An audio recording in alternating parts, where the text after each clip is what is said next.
Hi everyone, and welcome to your comparative analysis assignment video. In this video, I'm going to assume that you have read through all of this page, we'll call it page 1, very carefully, very slowly, that you've taken good notes. In another video that I will link below this one, I'll go over what I state here about the pathway. Also, in the video where I go over the pathway, I will also go over steps 1 and 2 of content expectations. This video is going to focus on step 3 of the content expectations. So as you can see, step 3 says to objectively analyze the wording in your arguments to point out both a similarity and a difference. Now, I am going to read through this, but I'm going to be adding either some missing requirements and some warnings. I'm going to let you know about some mistakes that some students make that causes them to hardly get any points, maybe 10% of what was available, 100 points, or to lose a lot of points. So make sure that you're taking really good notes and writing things down. So as you see, it says you will do a very close, very in-depth analysis of the wording in the original arguments. As you do, take note of how the wording reveals similarities and differences. So when it comes to similarities and differences, sometimes when I'm talking about similarities, I use the word compare. How do your views compare? But of course, when you're comparing two things, you're looking at how they're both alike and not alike. And so I just realized this summer that maybe when I'm talking about similarities, I should not use the word comparative. But if you do see me using the word comparative down here, I'm talking about similarities, okay? So you're going to be looking at how your views both have similarities and differences, how they're alike in some way and how they're not alike. Okay, so focus your discussion on the support your respective responses you offer for the first statement in said responses. So remember, when it came to the argument construction assignment, I told you that you had to copy a sentence and then that sentence was going to be your conclusion. As you might recall, I said you might have more than one conclusion, but the first sentence will be your main conclusion. If you happen to have other conclusions in your argument, the first one is still going to be the main conclusion, and I just want you to keep that in mind. So when I say focus on the support your respective responses offer for the first statement, what statements in an argument do the supporting? Which ones are intended to support what?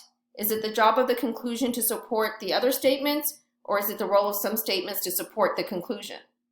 It's the role of some other statements to support the conclusion. So do you remember the technical name for that, for those kinds of statements?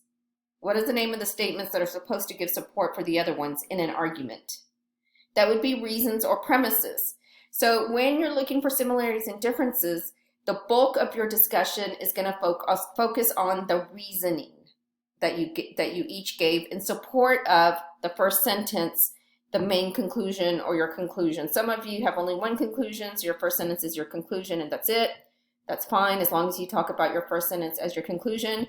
But even if you do have, like if you argued that it's not rational for you to take a definite position, if you followed the templates correctly, then that first sentence is your main conclusion. But the point is, again, that everybody's first sentence is the conclusion, and the statements that come after that are offering reasons, even if you have minor conclusions. Minor conclusions do support main conclusions in a way, but let's not get bogged down by that. Okay, so then it says, in doing so, take a note of words or word phrases that name concepts playing a fundamental and powerful role in said logic, in your reasoning. Okay, so let's go over some really important points here.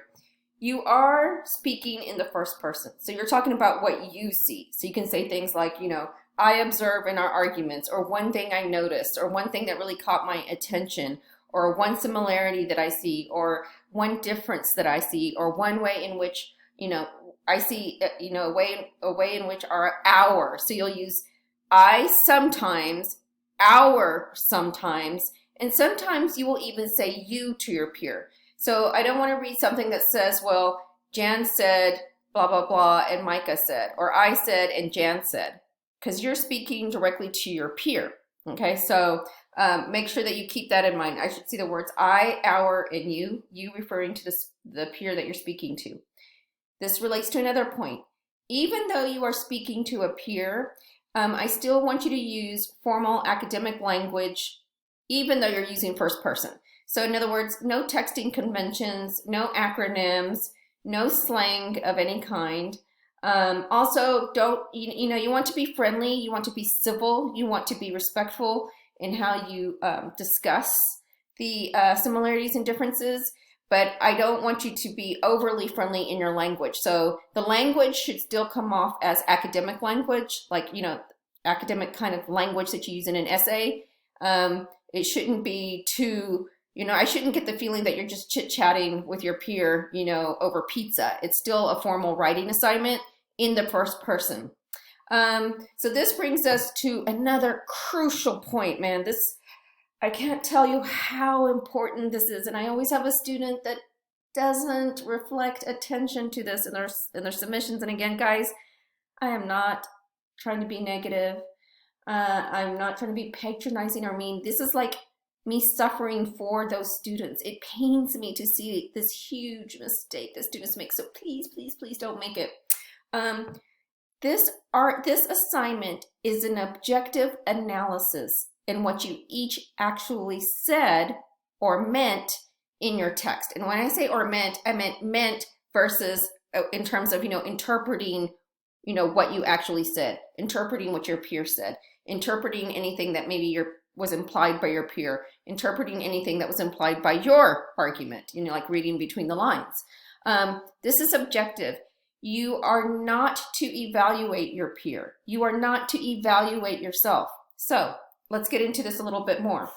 This means that, of course, as I lectured on before, you're going to need intellectual empathy to get this assignment done. Remember that intellectual empathy has to do with the awareness of the need to and ability to imaginatively put yourself in the thinking place of others' reasoning and conceptual frameworks. And that's exactly what you're going to be doing here, as you should have tried to do when trying to understand the different, as you're trying to understand the philosophers' take on things, the metaphysicians, the epistemologists. For this unit, it was the metaphysicians and those who focus on free will. So you're going to use intellectual empathy as you're analyzing your responses and looking for a similarity to focus on and a difference to focus on. That means that whether or not your peer seems to agree or disagree with you, that is beside the point. So make sure that you're really making a genuine attempt to understand where your peer is coming from, how they support that first sentence, their conclusion, with the other statements that follow. Now, some of your peers might have statements that were irrelevant, that were fluff, platitudes that shouldn't have been there. Some of your peers might have contextual information, so be careful. Not everything your peer says after the statement is necessarily going to be a statement that's functioning as a reason or a minor conclusion. Most students did a pretty good job with this and did create only reasons or, sub-arguments with minor conclusions in support of a conclusion. But be careful, this is objective analysis. So when we're doing analysis, we're taking things apart to see what the parts are to get a sense of how they hang together. And that's what you're doing. You're reading your response, you're reading your peer's response. Then you're taking them apart to see what is her reason like, or what is his reason like? What was the approach of her reasoning? What was the approach of his reasoning? Was your peer very political? Did they focus on, let's see, what is this, free will? Did they focus on laws a lot? Did they focus on government? Did they focus on access to something? Did they focus on businesses? Did they focus on, whatever the case may be? So the thing that you should not be doing, like I said, is evaluating. So an evaluation is a judgment that we make about something based on some criteria that we have in mind, okay? So some language that I should not see in your responses is, I should not see the word, this is not about whether or not your peer has a good argument or a bad argument. It's not about whether or not your peer has a compelling or a plausible argument. It is not about whether your peer said something true, plausible, or interesting.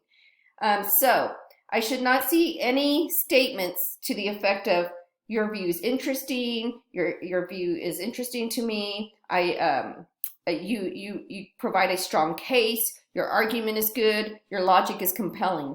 Those are all judgments of evaluation, and we are not evaluating. We're strictly doing objective analysis, taking things apart to see how the parts fit together, but also to see how the parts of somebody else's reasoning compares and contrasts to the parts of your reasoning. So no language of, to the effect that your peer's reasoning or argument is good or solid or bad or weak, or that a statement is true or false or implausible. So none of that language. Another thing is, write this down really big. This is not about agreeing or disagreeing with a peer. When you're in live conversation, or if we were to come to a face-to-face class, I could ask you, okay, share your views, and then I'm going to come and talk to you guys and tell me whether you agreed or disagreed with each other. That's not what this is about. So I don't want to see language of you saying, I agree with you, and then disagree with you. This isn't about, and this is linked to a huge mistake that some students make. They say, oh, well, when I look at our arguments, I see we agree that, and they make some claim.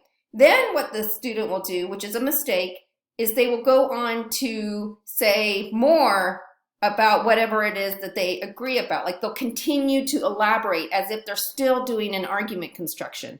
And that's not what this is. This is more like, you need to think of the arguments as literary text, and you're more doing an analysis of that text. Write this down. You are analyzing the wording in the text.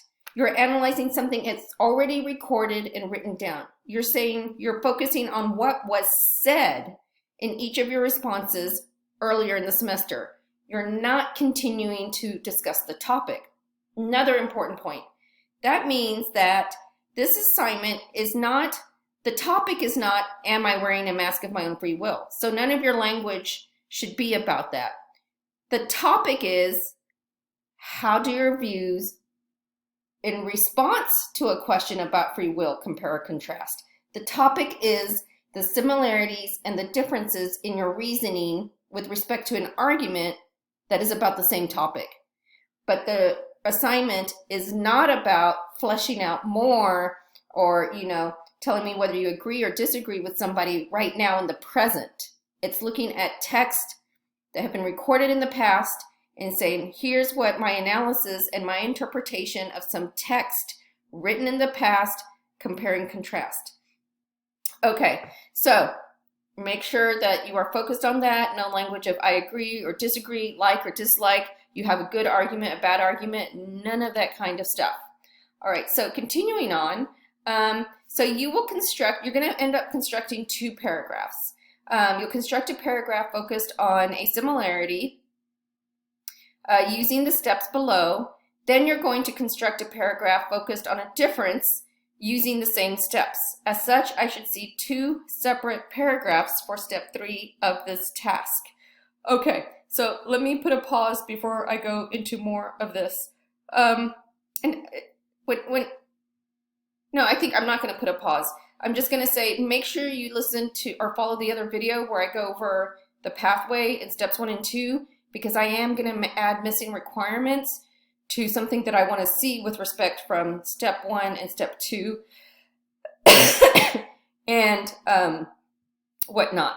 I'm also going to add a missing requirement that I want you to have in your response from step 2 to step 3. So just make sure you follow the other video where I demonstrate what I'm talking about. Right now, we're still going to focus on step 3 itself. Okay, so as you can see, it says step 3A. So this is still, we're still here in step 3, the focus of this video. Make a claim of comparison or contrast. So this is very simple and to the point. So let's say you're going to focus on similarity. So you can say, one thing I observe is a similarity or you could say, I'm going to focus on a similarity that I see in our arguments. Okay, so you're implicitly making the claim that there's a similarity. So start off that paragraph by telling me whether you're going to focus on a similarity or a difference. You could also start the first sentence by saying, I'm going to focus on a similarity I see with respect to a definition we provided. That's it, okay? And then what you can do is, so that's your first sentence. Okay, so I've given you 2 ways to formulate your first sentence, but basically you're telling me whether you're going to focus on a similarity or a difference, and you can give the gist. Without getting into it a whole lot in that sentence, you can give the gist of the topic of the similarity, just the gist. Then step 3B, Present text-based evidence from each argument for your Step 3A claim.